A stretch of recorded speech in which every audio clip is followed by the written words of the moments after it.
guys, it's Em and welcome back to my YouTube channel. If you're new here, please don't forget to subscribe and hit that bell button so you don't miss any of my future updates.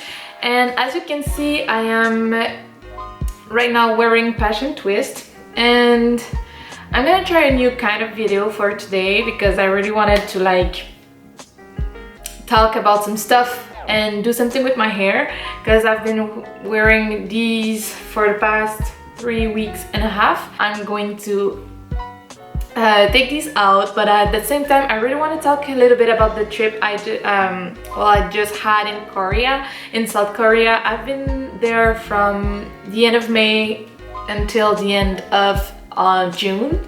I stayed for about 33 days. So yeah, I want to talk about some stuff that happened there and everything. If you don't know it yet, I left with a school because I wanted to learn Korean in Korea, but I'm not going to talk about the school in this video. I want to do a video that is going to be a little bit more official, talking just about my experience at the school that I was with.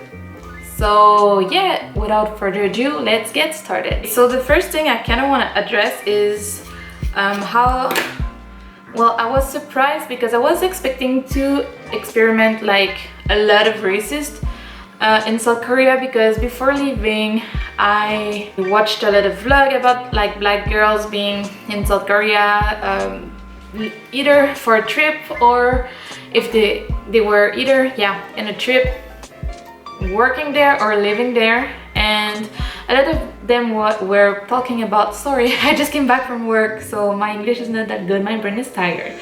But yeah, they talk a lot about racism and stuff like that. And I know I'm not really dark skinned, but I still have mixed hair and stuff like that, so I was expecting to maybe encounter that kind of behavior. I did not, actually. I'm making a mess. As a foreigner, people they were curious about us. A lot of people were asking us from where we were and if we could speak Korean and stuff like that. At some point it was I didn't understand why the guy came to me, because I was on my way back from school and I was in a homestay. So every day I took the subway to go back to my homestay, and I was on the purple line. I can't remember the number. I think it's the 5th line. I was on the 5th line on my way back, and a guy came to me. He was maybe 40-ish years old, and it was during rush hours. So there were a lot of Korean people in the subway. And I don't know why that guy came to me and he spoke in Korean to me, asking for direction because he wanted to go to a Machan station. And I looked at him. I could understand what he was asking me and what he was saying, but I didn't know how to answer in Korean. So I just looked at him and he didn't seem to understand English. And he was legit asking for direction. So even today, I don't understand why he came to me in order to ask for direction, because like I said, it was rush hour and he came to the only foreigner girl and he spoke Korean to ask for directions. I still don't understand the guy. Well, it was an awkward moment, but hey, nothing wrong happened. So yeah. One awkward moment I had was, again, when I came back from school. I think it was on my at the end of my first week, and my roommate has been they were in Korea in January and they are still in Korea to this day. So obviously they had a card to get into the building, because I had to call the security each time with the code and then wait for them to open me the door in order to get in my homestay. But my roommate had a card, and at some point I think the security guy he was annoyed at me every day coming back and doing my code, and asking for permission to enter the building. So he came to me in Korean and he was like, I think, because I couldn't understand everything of what he said, but he was like, you should ask for a card. I know you're living like on the 8th floor. You should go there, ask your homestay to have a card, a key card, so you can like come in and out and not disturb me. Well, I know he was speaking about a card, so I'm guessing he was talking about the same card my roommate had. And I looked at him and I was trying to explain to him in English that my homestay only had one card. And since my roommate was staying for longer than me, they were the one to have like the card. And he kept speaking to me. I kept answering in English. I was like, sir, I don't understand what you're saying. I'm so sorry. And he kept saying card, card, card. And was like, anyway, I need to go to the elevator. I'm sorry. He looked at me. He smiled. And it was so funny because we both had that look in our eyes that were saying like, God, dude, I have no idea what you're saying. So yeah, I don't think this conversation is gonna like get any further. But the guy was really sweet, the security guard at the homestay, because on my first week I forgot the password to get in. And I kept doing wrong password and he had to come to me again and be like, here we go, that's how you do it, that's your password, now don't forget it. But yeah, he was really nice. He was always smiling and it was nice. A quick tip I could give you if you're actually like thinking about going to South Korea is like learn the basic Korean before going there, because I had really basic, like I knew a few verbs, I knew a few words, and that's pretty much it. I knew like how to say, what is that? This is good. I knew how to count to 10, and that's pretty much it. The moment I arrived at the airport, I was struggling because, well, that is my fault. But I didn't know the exact address of my homestay. They're asking you where you're staying during your stay for the visa thing, and I couldn't like communicate with the people at the airport because I tried to ask if I could like have the Wi-Fi password or stuff like that, just so I could check the address and fill up my visa paper, and nobody understood me.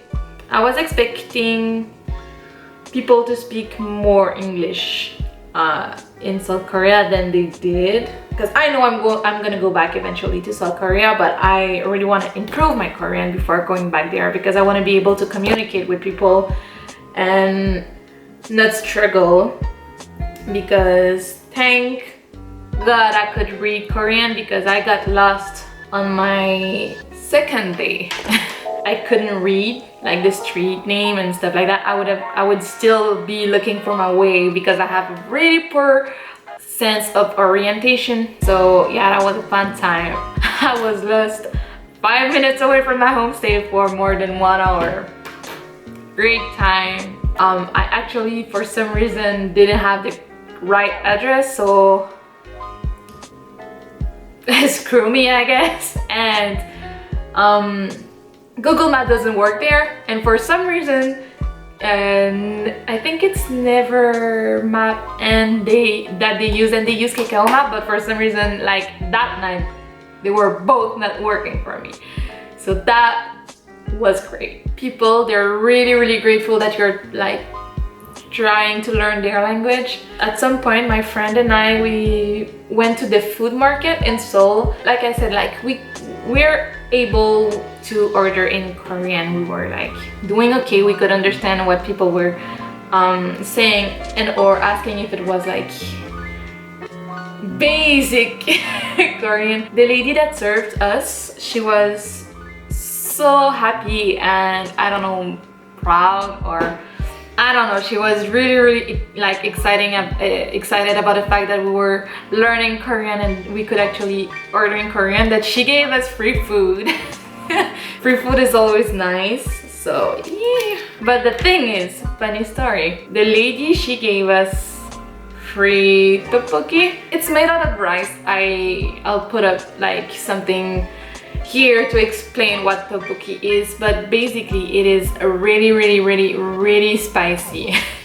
And both my friend and I, we are weak, we cannot eat spicy food, so girl, like I almost died because they eat spicy AF. So the lady gave us tteokbokki and we looked at each other and we're like, we can't eat that, we're gonna die, because we both tasted tteokbokki before. And we both knew that we couldn't handle the spiciness of that food. So we looked at each other and we thought to ourselves that like it would be rude to actually refuse the free food that the lady just gave us, so we decided to eat it. But the only drink we had was beer. I don't know if you you know it, but like when you have, I'm gonna call it like bubbly stuff, like you know there's bubble in beer and like gas. Anyway, when you have that in a drink and you eat spicy food, it like the combination just makes the spiciness even worse. So yeah, that was also a great time. And the lady asked us if we were okay when she saw our faces, and she told us that since we told her that we couldn't eat spicy food, she gave us a really like non-spicy tteokbokki. If you go to South Korea, I don't know what you guys want to do, but like if you're over 19 international age and you want to go to like let's say Homestay because you want to go to clubs and stuff like that, and especially if you're a girl, I have a tip for you. Never wear a dress or skirt while clubbing in South Korea. Let me tell you what happened when I went clubbing to Hyundai. We decided to go to a student exchange first, and we started drinking there because they were giving 2 free drinks with a 10,000 won entry free fees, and you had 2 free drinks. So it was nice. We exchanged with people, we talked with people. It was nice. People were already like drinking, but it's not a club, so they're not going hard on the drinking. So people started doing like magic tricks at our table. It was really fun. We met I think like 6 or 5 new people. It was really nice. I think it was around like 11 people started leaving. So people that didn't use their 2 drinks coupon, they started giving us the coupon for the free drinks. So we got a little bit more drunk there, and we decided to take a taxi and go to Homestay for the clubbing night. When we arrived at the club, I don't know which one it was. I'm sorry. I just remember that the club was freaking huge. Like I think it was like 3 or 4 floor. It was really huge. Everything was great. We started like dancing, we were drinking. We had a lot of fun. Like people came and talked a little bit to us, started dancing with us. It was really nice. I remember that a guy came and like grabbed my waist and started dancing with me, and was like, you know what, it's fine, we can dance. But at some point, I don't know like when, the guy decided that it was okay to do that, or I don't know if it's a thing in Korea, but anyway, I was dancing with my friends. I feel the guy's hands like going down on my thighs, and I'm like, okay. And then it's like his hand stops for a second and goes really quick back up, but under my dress, because I was wearing a dress, because I thought like, hey, last night out with the girls, we're gonna have fun, I gotta look cute. So we went shopping like earlier that day. So the guy puts his hand under my dress, and he just decided that it's a great timing to put his finger in my butt. I was so confused. Like I had no idea what was happening, because like what the fuck? I didn't know it was a thing. I froze. I had no freaking idea what to do. I was like, nah. And I like all that lasted maybe like 1 second, because I I took his hand and I was like, you don't do that. And I pushed him away. We went in another spot in the club because we didn't want to go like through the guy again. Another guy came and started dancing with me, and I was like, okay, like it's fine, we can dance, but and then the guy put his hand on my waist. It wasn't the same guy, by the way. It wasn't the same guy. The guy put his hand on my waist, and instead of doing like the same trick that the guy before tried, he decided that it was like maybe more fun to try to go like the front way instead of the back way. Anyway, like he tried to put his his finger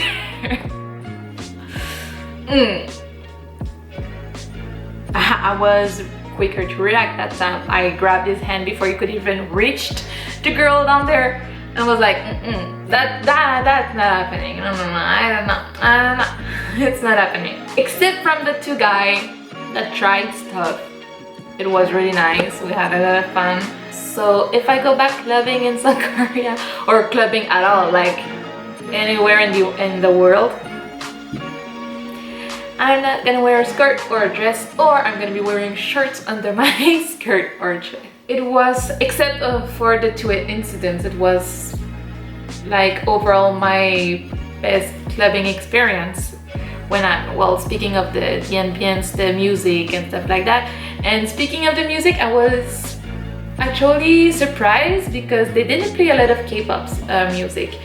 The only K-pop song that they played was Fire by BTS. My other friend and I, we stayed longer that night, and we decided to try another club. So we after eating a little bit, we walked through the street and we were like, if we find another club, it's gonna be fine. If we don't, we're just gonna go back home then. People stopped us on the corner of the street and they told us, hey, tonight it's free for the ladies, do you want to come in? So we said, yeah, of course, it's free. Let's just go in. As soon as we entered the club, well, remember, keep in mind, it was around 3:30 a.m. by the time. So, like, the club was dirty. They had a lot of, I don't know why, Kleenex paper like all over the floor. But when I say all over the floor, it's like I couldn't see my feet. The tissue were covering the whole floor. And it was a lot different from the club we were before. So we just walked around and we decided that we didn't want to stay longer in there because it was weird. We were the only two foreigners, so everybody was looking at us. When we tried to leave, we were told that we couldn't leave, and if we wanted to leave, we had to pay money. So we had to stay in the bar because we were yeah, like we didn't want to pay money for like in order to leave. We've been clubbing since 11. It was 3:30, so like we paid for a lot of alcohol already. Like we didn't want to waste money in like leaving fees or whatever that thing is, because for the both of us it was the first time we heard about it. So yeah, we had to go back in the club and we sat at the table. It was so awkward because, like I said, the club was trash, tissues all over the floor, everybody was drunk, and we just had to like stay there until 5-ish in the morning. So that's what we did. But people, they started like coming to us. We were sitting at a table and people started, like guys started to sit next to us and just, they were just like there, like sitting there on the banquet and looking at us, drinking straight up from the bottle and looking at us, no speaking, like no talking, just looking at us. We were looking, my friend and I, we were looking at each other and we're like, we don't like that, we don't like that. We decided that we didn't want to stay at the table because like three dudes joined us, so we were like, We got up and decided that it was time to go on the dance floor, and we pretended to dance for like over an hour, and at some point we started having fun at pretending to have fun. So turns out we actually had fun, but it was really trash. Like, I don't know, it was trash AF, but it was fun.